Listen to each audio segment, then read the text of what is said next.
पीछे रह गई जमींदार की ठहाकों वाली हंसी, जो मोहन के आत्मसम्मान को बार बार चोट पहुंचा रही थी। पर मोहन को नहीं पता था कि इस अपमान के बाद ही उसकी किस्मत का जादुई दरवाजा खुलने वाला था। जमींदार ने मोहन को धक्के देकर निकाल दिया था। मोहन हताश होकर लौट रहा था, तभी झाड़ियों से कराहने की आवाज आई। अरे, ये नन्ही सी चिड़िया, इसके पंख तो खून से सने हैं। कितना तड़प रही है ये। लगता है किसी बेरहम शिकारी का तीर इसकी रूह को छूकर गुजरा है। मोहन चिड़िया को हथेली पर उठाता है। चिड़िया कांप रही है। छोटी सी जान, तू क्यों रोती है? तेरा तो कोई घर भी नहीं जिसे जमींदार छीन ले। देख, मेरे पास तुझे खिलाने के लिए दाना तो नहीं है, पर ये पानी की आखिरी बूंदे तेरे नाम। मेरी प्यास से बड़ी तेरी जिंदगी है।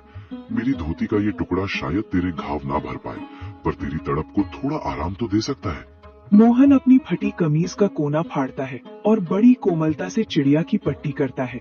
अचानक एक तेज रोशनी होती है और चिड़िया एक दिव्य परी में बदल जाती है। मोहन, मैंने आज तक महलों में सोने के थाल में 56 भोग खाते हुए लोग देखे हैं, पर तुम्हारे जैसा अमीर दिल नहीं देखा। जिसके पास खुद के खाने को निवाला नहीं, वो अपनी फटी कमीज फाड़कर एक पक्षी का घाव भर रहा है। तुम्हारी इस निस्वार्थ करुणा ने मुझे विवश कर दिया कि मैं तुम्हारी मदद करूं। आप कौन हैं देवी? मैं तो बस एक साधारण इंसान हूँ। मैं तुम्हारी परीक्षा थी मोहन। ये लो, ये आलू और मटर के बीज साधारण नहीं है। इन्हें उस जमीन पर बोना जहाँ तुमने अपनी गरीबी के सबसे ज्यादा आंसू बहाए हैं। ये फसल तुम्हारी तकदीर बदल देगी। लेकिन याद रखना, ये जादू तभी तक रहेगा जब तक तुम्हारे दिल में दूसरों के लिए दर्द रहेगा। जिस दिन अहंकार आया, ये फसल पत्थर बन जाएगी। परी तो एक दिव्य प्रकाश पुंज बनकर आसमान में विलीन हो गई, लेकिन पीछे छोड़ गई मोहन को हक्का बक्का, निशब्द और कांपते हाथों में वो मखमली पोटली थामे हुए। मोहन अपनी जगह से हिल भी नहीं पा रहा था। उसे लग रहा था कि शायद भूख के मारे उसका सर चकरा रहा है और ये सब उसकी कल्पना है। वो बार बार अपनी आंखों को मलता और फिर उस सुनहरी पोटली को देखता। नहीं, ये सच नहीं हो सकता। मोहन, तू पागल हो गया है। भूख और धूप ने तेरे दिमाग पर असर कर दिया है। भला एक मामूली चिड़िया परी कैसे बन सकती है? और ये बीज, ये मखमली कपड़ा, क्या सच में इसमें मेरी किस्मत बंद है, या ये मेरी आखिरी उम्मीद का कोई क्रूर मजाक है? अगर मैंने ये बात घर पर बताई तो बिमला हंसेगी। माँ कहेगी कि बेटा होश खो बैठा है।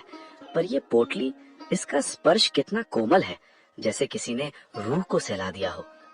वो पगडंडी पर चलते हुए बार बार पीछे मुड़कर देखता, जैसे उसे उम्मीद हो कि वो चिड़िया फिर से कहीं चहकती हुई मिल जाएगी।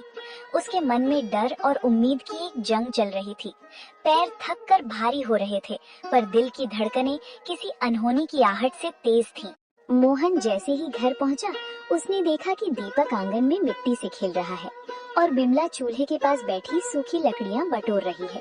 मोहन का चेहरा उतरा हुआ था, पर आंखों में एक अजीब सी चमक थी। मोहन, आ गए तुम? क्या हुआ? जमींदार ने कुछ दिया? तुम्हारे हाथ खाली क्यों हैं? और तुम ऐसे कांप क्यों रहे हो, जैसे कोई डरावना सपना देख लिया हो? बिमला, माँ, जल्दी इधर आओ। आज जो हुआ, अगर मैं अपनी आंखों से न देखता तो कभी यकीन न करता। मैं पागल नहीं हुआ हूँ, पर आज कुदरत ने मुझसे बात की है। क्या हुआ बेटा? तू इतना घबराया हुआ क्यों है? शांत हो जा, पहले पानी पी।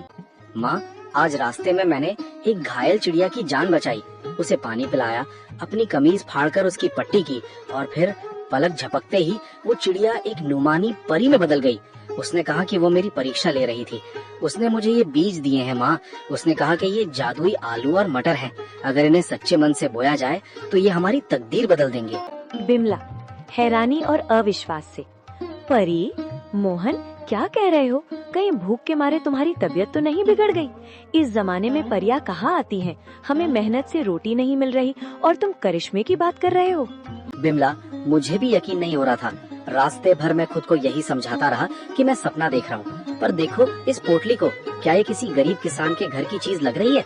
माँ, जब उस परी ने मुझसे बात की तो मेरे दिल का सारा बोझ उतर गया। उसकी आवाज में वही ममता थी जो तुम्हारी आवाज में है। उसने कहा, जब तक मन साफ रहेगा ये फसल सोना उगलती रहेगी।